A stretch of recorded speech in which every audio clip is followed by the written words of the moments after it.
All right, so yesterday we started to discuss the peace process from World War One, and we noted that it's really interesting that Germany was still largely in enemy territory when it decided to surrender. We looked at a few reasons why that might be. One, America joining the war tips the scales and the sort of limitless potential in the direction of the Allies.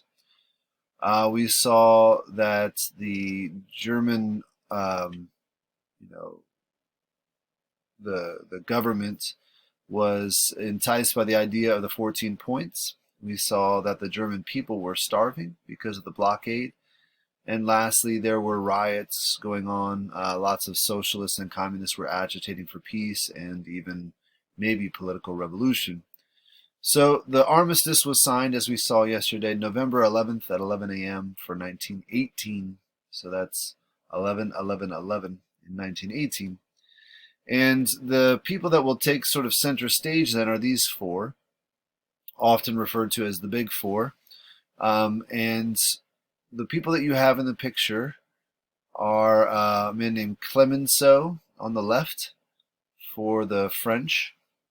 The man who's second from the left is Premier Orlando from Italy. The guy who is third there, standing sort of facing the camera, that's Lloyd George. He's the Prime Minister from England. And then lastly, all the way on the right, is President Woodrow Wilson. These four were sort of taking center stage when it comes to the conversation, although it's going to get very complicated. One of the reasons that it's very complicated is the man on the left, Clemenceau, wanted the peace process to be very punitive. They wanted to actually punish Germany pretty severely for their role in the war. They wanted the blame to fall squarely on the shoulders of the Germans in World War One, and they're going to get the British to sort of side with them. Premier Orlando is going to be frustrated and actually leave the peace process. It's going to be pretty tense. So let's start talking about this. There is tension. The first thing about the tension at Versailles, as they're working on the peace treaty, is there was just a lot of people involved to begin with. Lots of different countries were, trying to stake their claim. Lots of colonies actually were there arguing for their freedom. They had contributed to the victory for the Allies in World War One, and now they wanted freedom. Maybe the most famous country to be there agitating or arguing for their freedom is Vietnam. And that's a very interesting 20th century story that leads to, of course, eventually down the line, the Vietnam War, which America participated in. But it was so chaotic that eventually the leading nations just sort of sent everybody else away, tried to pare it down. The second thing that makes it tense is Wilson is there arguing for his 14 points. Remember, he wants to downsize military. He wants to do away with secret alliances. He wants everybody to have access to the sea. He wants every nationality to have their own nation state. He has these principles that he's working on, but the French especially are not really interested in the 14 points as much as they are interested in punishing Germany. In their minds, they wanted to punish Germany so harshly that Germany could never do this again. Now, the problem with that is that they actually punished Germany so harshly that the Germans want to do it again, in a sense. There's going to be such a damaged Germany that there's going to be people who are harboring anger in their hearts, like Hitler, and others who are just looking for a restoration of pride. A normal German citizen will have, plenty of memories of their heyday, and going into World War II, the idea of restoration was a very powerful idea for them. And then Orlando even departs as he's frustrated that he's not getting what he wants. But let's talk about the terms. These terms sometimes are argued to have caused World War II. One of the things that we'll see, and I'll take a look at a map in just a second, is very significant territorial changes That's true in Europe, but also true in Africa and the Middle East as well, as some of the colonies are going to be taken from Germany, and then also the Ottoman Empire is going to be cut up into pieces in the Middle East. So we're going to see that the map changes significantly, and in some ways it changes in a sort of odd manner. We'll talk about that in just a second. Um, a third thing, though, the mandates. What that means is the League of Nations is going to take these colonies away from Germany, but then give other European countries sort of control over them. That's what's called a mandate. England is supposed to control parts of the Ottoman Empire, so is France, and so forth. We'll take a look at a map about that too. With demilitarization, the basic idea was that Germany was not allowed to have an air force. They were only allowed to have a very, very small navy and a very, very small army, what amounts to like a police force, actually.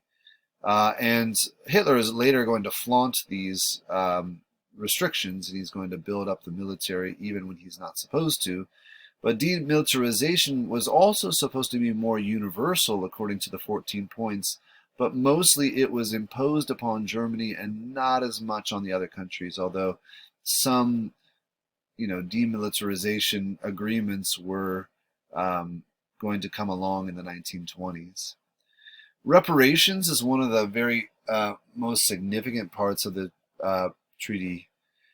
Basically, Germany was asked to pay for the war, and the truth is, forced to pay for the war. And the reparations were extremely heavy, crippling. The Germans' economy during the 1920s was ruined.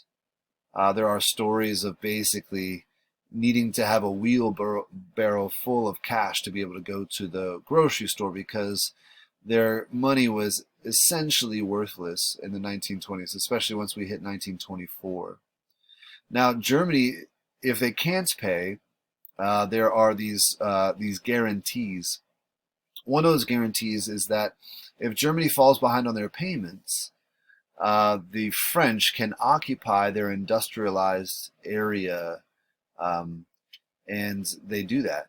The mining capacity, the factories, those things get taken over and sort of co-opted by the French because the Germans simply can't afford the reparation payments.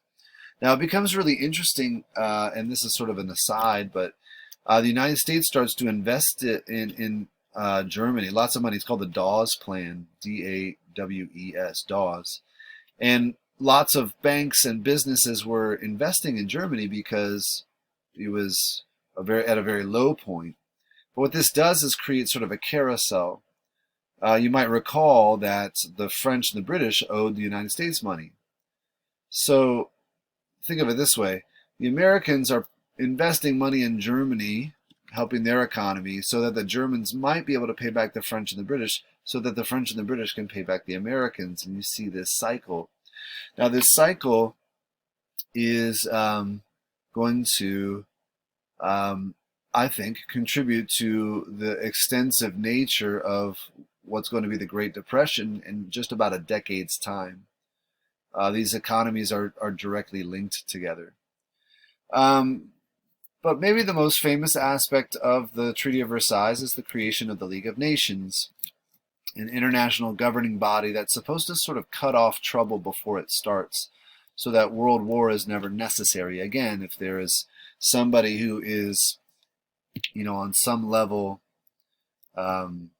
causing trouble, the League of Nations should step in and make sure it doesn't escalate. The United States does not actually join the League of Nations, and in some ways the League of Nations becomes very, very ineffective, sort of toothless. That's something that we'll talk about as the time goes on here. And so let's take a look at the maps and how they changed. The map on the left is, you can see Germany and Austria-Hungary were really very large, right? And they're going to be cut up into pieces when the war is over. By the time the Treaty of Versailles is implemented, look at the significant changes in the map. Romania is expanded. Yugoslavia unites these smaller nation states of Bosnia, Montenegro, Serbia, and Albania as one nation. Now, Austria is really, really downsized. Hungary is cut out of the Hungarian part. And then you see Czechoslovakia and Poland created. Another thing that you can see here is Latvia, Lithuania, and Estonia are created out of what had been the Russian Empire. And then over here, actually, Finland, we can't see it above it, Finland was created. But notice this interesting aspect here. Poland has access to the sea, and Germany has this sort of segmented portion of its nation. This is called East Prussia. And there's a couple of principles here that are interesting leading into World War II. One is, some historians point to the idea that these nations were so small and new that they really didn't have any chance at resisting Hitler's advances. They were basically at the mercy of what the League of Nations decided to do to defend them, because they just didn't have the military capacity or the population or the industry or even really the length of time necessary to build up their their institutions. And so they're going to end up in a lot of ways sitting ducks. The second thing that's important here is that Germany is going to really start to feel like they want to unite them and reclaim all this land. It's something that Hitler called Lebensraum, living space. He wanted to expand his people's living space, and there's a real sort of loss of pride at the way that Germany was downsized. Even this border was moved. You can see the difference here. France extends into Germany much more. So Germany was just, I would say, very, very frustrated. The second map I wanted to look at is the mandates. This is not something we have to look at very long, but notice how the Ottoman Empire is sort of cut up into different pieces, and France and England take the lead on who's going to kind of take care of what area. And the same is true of the German colonies in Africa. You have this was German East Africa, and this was German Southwest Africa, and those are going to be taken over by different countries, except Southwest Africa is going to be kind of free. So we have significant changes to the map. The Ottoman Empire turns into Turkey, and then these mandates. And the shifts that we see are pretty dramatic, and they're going to lead to a very unstable time period between the wars. The 1920s is a boom economy in most of the world, but it's a little bit inflated and a little bit artificial. And then we get to the Depression, obviously, in the 30s, and with all the very frustrated people, those who didn't get what they wanted out of the Peace Treaty of Versailles, those who were damaged by the Peace Treaty of Versailles, all these people are actually harboring anger and different visions for how the world should go. And so totalitarian governments are going to start to rise up during this very sort of messy period. And a lot of that can be tied back to World War I and the Peace Treaty at Versailles. So what we'll talk about tomorrow is Hitler's role in particular in that, and why the United States does not join the League of Nations. So we'll see you tomorrow. I'm going to be putting up a pretty easy worksheet that'll be due Tuesday, and that'll be the last thing that you need to do for me. Thanks.